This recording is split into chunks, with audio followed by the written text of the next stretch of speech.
बिस्मिल्लाहिर्रहमानिर्रहीम। अस्सलाम वालेकुम नाज़रीन, आप यूट्यूब चैनल देख रहे हैं। मैं इमरान ख़ान हूँ। चीज़ें बहुत तेज़ी से तब्दील हो रही हैं और बहुत तेज़ी से चीज़ें की जा रही हैं। इमरान ख़ान साहब को और उनकी जमात को दहशतगर्द साबित करने की कोशिश की जा रही है।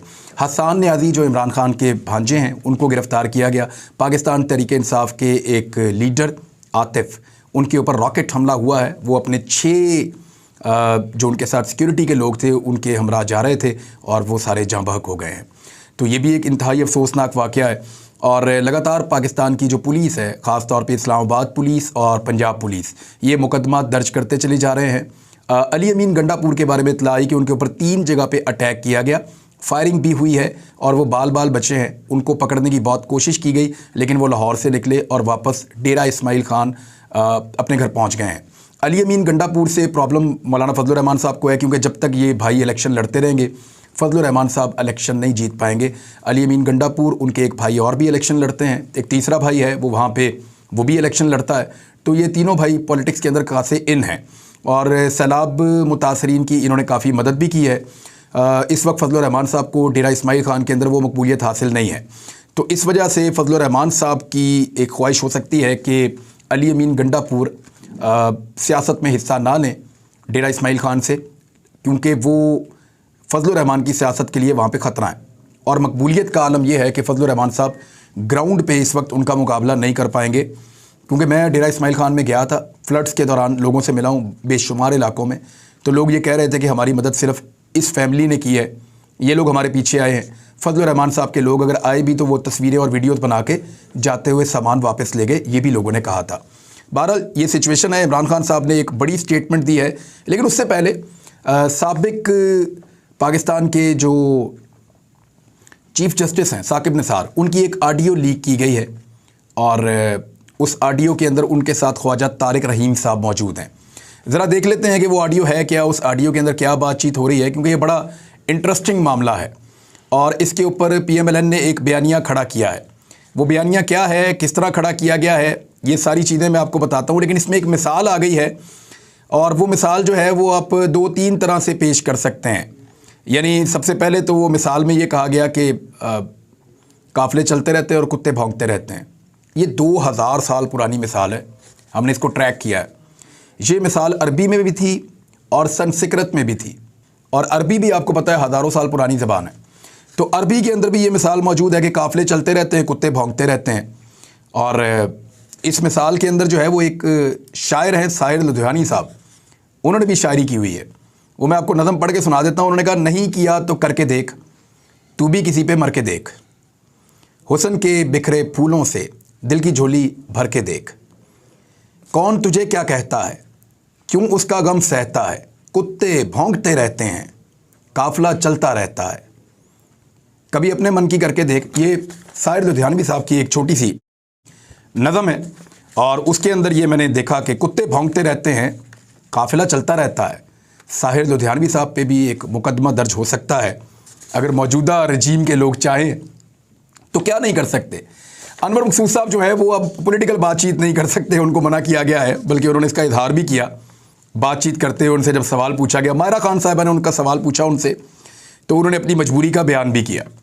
अब सूरत-ए-हाल ये है कि इन दोनों के दरमियान बातचीत हो रही थी और बातचीत ख्वाजा तारिक रहीम के साथ हुई और पंजाबी में थी। इसमें बग़ैर किसी का नाम लिए ख्वाजा तारिक रहीम ने कहा कि ये खातून जो बोल रही है इसको अच्छी तरह कोई जवाब देना चाहिए। जिसके जवाब में साकिब निसार ने कहा कि जब ज़रूरत पेश आई तो आपसे कह देंगे, मुझ में हौसला है, बर्दाश्त कर सकता हूँ, मुझे कन्फ्यूज़ या परेशान मैं नहीं होता इससे। मुझे पता है कि जब भी आपसे कहूँगा आप इस पर साइड पे आप धमाका कर देंगे, आप इसके ऊपर बोलेंगे, सपोर्ट करेंगे, जो भी उनका वो था। जिस पर ख्वाजा तारिक रहीम ने कहा कि मुझे बता दीजिए, जैसा कहेंगे मैं वैसा करूँगा। अच्छा, अब इसमें एक जुमला उन्होंने कहा कि जिस तरह बड़े तारड़ साहब की मैनू गल याद आती है कि कुत्ते भौंकते रहते हैं और काफ़िला चलता रहता है। ये एक्चुअली बहुत पुरानी कहावत है। ये किसने शुरू की थी इसके बारे में कोई आज तक पता नहीं चला, लेकिन मुख्तलिफ ज़बानों के अंदर ये कहावत है। किसी खातून का नाम नहीं लिया गया, लेकिन मुस्लिम लीग नून के बहुत सारे हमारे सहाफ़ी दोस्त, दानिश्वर और PDM के हमायती और मुस्लिम लीग नून के लोग बज़िद हैं कि ये जो मिसाल पेश की गई है ये मरियम नवाज़ के लिए पेश की गई है। हालांकि उसमें किसी ने नाम भी नहीं लिया। कुत्ते भौंकते रहते हैं, काफ़िला चलता रहता है, ये तो एक ज़रबुल मिसल है। और ये तब बोली जाती है जब कोई छोटे लोग मिलकर बड़े आदमी की टांग खींचना चाह रहे हों, जब कोई बहुत सारे बोने मिलकर किसी जायंट को या किसी बड़ी शख्सियत को गिराना चाह रहे हों, तो वो ये मिसाल देते हैं कि कुत्ते भौंकते रहते हैं, फ़र्क नहीं पड़ता, काफ़िले चले जाते हैं, जिन्होंने आगे बढ़ना होता है वो आगे बढ़ जाते हैं। ऐसी और बहुत सारी मिसालें हैं। तो इसमें किसी को कुत्ता कहा नहीं जाता। हाँ, कुत्ता कहा गया था मरियम नवाज़ की उस ऑडियो लीक के अंदर जिसमें मीडिया के बारे में ये अल्फाज बोले थे कि कुत्तों की तरह भौंकते हैं। पाकिस्तान के मीडिया को कहा गया था, लेकिन यही सारे दानिश्वर उस वक्त बात करने के लिए तैयार नहीं थे। आज बगैर नाम लिए एक चीज़ सामने आई है तो सारे बज़िद हैं कि इस मिसाल में जो ये कहा गया है ये मरियम नवाज़ को ही कहा गया है, हालांकि नाम नहीं लिया गया। बहरहाल मर्ज़ी है अपनी, जैसा मर्ज़ी आप मानी पहनाएं किसी भी चीज़ को। इमरान खान साहब ने कुछ चीज़ें बताई हैं, लेकिन हसन न्याज़ी ने एक ज़मानत हासिल की, अदालत से बाहर निकले, उनको गिरफ़्तार कर लिया गया। हसन न्याज़ी इमरान खान के तर्जुमान भी हैं और स्पोक्स पर्सन हैं और इमरान खान के भांजे भी हैं। इमरान खान के इर्द गिर्द उनके कई रिश्तेदार हैं। उनके पास कोई ओहदे तो ऐसा सच नहीं है, लेकिन वो इमरान खान की हिफाजत के लिए अपनी ऐसा लगता है कि जान की बाजी लगा रहे हैं। अहमद न्याज़ी वो भी इमरान खान के साथ है और बहुत सारे रिश्तेदार हैं, मुझे तो उनके नाम भी नहीं पता, लेकिन वो इमरान खान के साथ साथ मौजूद रहते हैं। हसन न्याज़ी जो हैं वो हफीज़ुल्लाह न्याज़ी साहब के साहबजादे भी हैं और हफीज़ुल्लाह न्याज़ी साहब जो हैं वो PMLN के बहुत करीब समझे जाते हैं। तो ये बड़ी मुसीबत बन जाएगी PMLN के लिए भी अगर ज़्यादती की गई हसन न्याज़ी के साथ। तो हसन न्याज़ी हमने देखा है कि बहुत खुलकर बात करता है, उसके ऊपर मुकदमा पहले भी दर्ज किए गए हैं। उसने ज़मानत ली, ज़मानत लेकर बाहर आया, उसको पकड़ लिया गया और बहुत जज्बाती नौजवान है। मुझे इस बात का आइडिया है कि उसको टॉर्चर किया जाएगा तो टॉर्चर से उसका मौक़िफ़ तब्दील नहीं किया जा सकता, ना उसको तोड़ा जा सकता है, क्योंकि जो मजबूत तरीन लोग इमरान खान के इर्द गिर्द मौजूद हैं अपने मौक़िफ़ के ऊपर डटे हुए, उनमें से एक हसन न्याज़ी है। इस्लामाबाद हाई कोर्ट में मामला गया, जज साहब ने कहा जी इसको प्रोड्यूस किया जाए, पुलिस को बुलवा लिया गया और अब कल पुलिस कानून के मुताबिक वादा करके गई है कि हसन न्याज़ी को ना सिर्फ उसका मेडिकल करवाया जाएगा, बल्कि अदालत ने हुक्म दिया कि उनकी फैमिली से और वकला से मिलने की इजाज़त दी जाए, और तीसरा ये कहा गया कि उसको अदालत में पेश किया जाए। अब एक खुफिया मुकदमा रखा गया है और ये मामला, क्योंकि खुफिया मुकदमात का मामला PTI बार बार उठाती रही है, तो मुझे नहीं लगता कि टिकने वाला है। ये बहुत जल्दी हसन न्याज़ी की ज़मानत भी हो जाएगी। इमरान खान साहब का ये कहना है कि जुडिशल कम्प्लेक्स में मुझे ट्रैप किया गया, कत्ल होने से अल्लाह रब्बुल इज़्ज़त ने बचाया है। इमरान खान ने कहा कि जुडिशल कम्प्लेक्स में ट्रैप किया गया, केसेस करने का मकसद मुझे यहाँ से निकाल कर कत्ल करना है। इनका एक ही मकसद है, मुझे रास्ते से हटाना। मुल्क की बड़ी पार्टी के सरबराह को अगर कत्ल करेंगे तो मुल्क में फसाद हो जाएगा। वीडियो लिंक के जरिए इमरान खान साहब ने खिताब किया, अदालत जाने का वादा किया था। उन्होंने कहा फाशिस्ट इंपोर्टेड हुकूमत ने जो कुछ किया ऐसा तारीख में नहीं हुआ। इस्लामाबाद टूल प्लाजे को एक लेन के सिवा बाकी सारी लेन बंद कर दी गई। कोशिश की गई कि इमरान खान साहब जो हैं वो अकेले रह जाएं और बार बार ऐसा किया गया। ये मैं आपको पहले भी सारा कुछ बता चुका हूँ।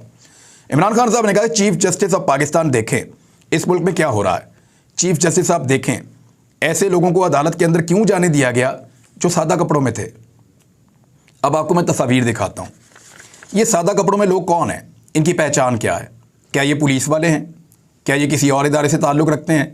इनका ताल्लुक़ किस डिपार्टमेंट से हैं? ये लोग कहाँ से आए हैं? इनको तरबियत किसने दी है? और इन लोगों के हाथों के अंदर ये जो सफ़ेद रंग की आपको तारें नज़र आ रही हैं, ये क्या है? देखिए, इसको टाई क्लम्प कहते हैं नॉर्मली हमारी ज़ुबान में। यानी इसको मुख्तलिफ़ जगहों के ऊपर अगर आपने आर्जी तौर पे या किसी चीज़ को मजबूती के साथ बांधना है तो इस क्लम्प को लगा के आप खींच देते हैं और टाई क्लम्प अपना काम करता है। और ये बड़ी मजबूत चीज़ है। जैसे जैसे आप इससे जान छुड़ाते हैं, अगर आदमी को इससे बांध दिया जाए तो जितना आदमी ज़ोर लगाता है ये उतना टाइट होता चला जाता है। इस तरह की हथकड़ियों को वैसे तो बहुत नापसंद किया जाता है पूरी दुनिया में, लेकिन बहुत सारी जगहों पे जहाँ बहुत फाशिज़्म है वहाँ पे ऐसी हथकड़ियाँ इस्तेमाल की जाती हैं। इनसे जिस शख्स को बांधा जाता है वो जैसे जैसे ज़ोर लगाता है ये और टाइट होती हैं, आपकी नसें बंद हो जाती हैं, इवन इंसान की जान जाने का ख़तरा भी होता है। ये टाई क्लम्प्स वाली जो ये हथकड़ियाँ हैं ये इन लोगों के हाथों में किसने पकड़ाई और ये लोग इन हथकड़ियों से क्या करने वाले थे? वो तो वहाँ पे हालात बिल्कुल बिगड़ गए, लोग जो हैं उन्होंने मुकाबला किया, लोग वहाँ पे खड़े हो गए, लेकिन इतनी सारी हथकड़ियाँ क्यों चाहिए थी और वो सादा कपड़ों में आए हुए लोगों के हाथों में क्यों थी और ये लोग यूनिफॉर्म में क्यों नहीं थे? इनका ताल्लुक़ किस इदारे से था? ये सारे सवालात पैदा होते हैं। सादा कपड़ों में बहुत सारे लोगों ने ना सिर्फ ये वाली सफ़ेद कलर की ये स्ट्रिप्स पकड़ी हुई थी, बल्कि वो पूरी तैयारी के साथ इनको छुपा कर ला रहे थे। इनकी उकबी साइड से कैमरामैन ने ये तस्वीरें बना लीं और ये तकरीबन सबके पास थी, दर्जनों की तादाद में। और ये लोग अदालत के अंदर दाखिल हुए। ये अदालत में क्या करने का इरादा रखते थे? इन सवालात का जवाब किसी के पास नहीं है। इमरान खान साहब को बाकायदा आगाह किया गया है कि उनके खिलाफ मंसूबा क्या था। उन्होंने दोबारा कहा है कि पुलिस भी मेरी है, फौज भी मेरी है, मुल्क भी मेरा है और मैं ये मुल्क छोड़कर नहीं जाऊंगा। मैंने इस मुल्क को कुछ सामान उठा के और मैंने इस मुल्क से बाहर नहीं चले जाना। मेरा जीना भी इस मुल्क में है, मेरा मरना भी इस मुल्क में है कोई लीडर पाकिस्तान में जो ये बात करे? आए ना सामने। जो इतनी मार खाने के बाद, जिसके ऊपर कातलाना हमले हो जाएं उसके बाद, जिस लीडर को गोलियां मार दी जाएं उसके बाद, जिसके ऊपर 100 मुकदमे दर्ज हो जाएं, 1 सेंचुरी हो गई है उसके ऊपर नॉट आउट खड़ा है इमरान खान। पहली सेंचुरी, हो सकता है 200 पर्चे भी हो जाएं, पता कोई नहीं है ना इनका। लेकिन ये दुनिया की तारीख बन रही है, वर्ल्ड रिकॉर्ड बन रहा है कि एक आदमी पे 100 पर्चे कर दिए गए इस वजह से कि रजीम चेंज ऑपरेशन के बाद वो कंट्रोल नहीं हो रहा। तो इसको आप समझिए कि इमरान खान साहब बार बार कहते हैं हर तरह के जुल्म के बावजूद कि मेरी फौज है, मेरा मुल्क है, मेरी पुलिस है, मेरे लोग हैं, मेरा जीना इस मुल्क में है, मेरा मरना इस मुल्क में है, मैं इस मुल्क को छोड़कर नहीं जाऊंगा। है कोई माइका लाल जो ये बात करे पाकिस्तान में? नवाज शरीफ जब हुकूमत गई, मैं चल रहा हूं अल्लाह हाफिज, वो गए पाकिस्तान से बाहर। जरदारी साहब आज आप इक़्तिदार ले लें, पाकिस्तान से बाहर चले जाएंगे, जिंदगी बाहर गुजारेंगे। पाकिस्तान के बड़े बड़े ओहदों पर रिटायर होने वाले ताकतवर तरीन लोग, सूरमा, जब उनका इक़्तिदार खत्म होता है या वो सीट से उतरते हैं, कहां जाते हैं? पाकिस्तान से बाहर। पाकिस्तान के अंदर रहना किसी को पसंद नहीं है।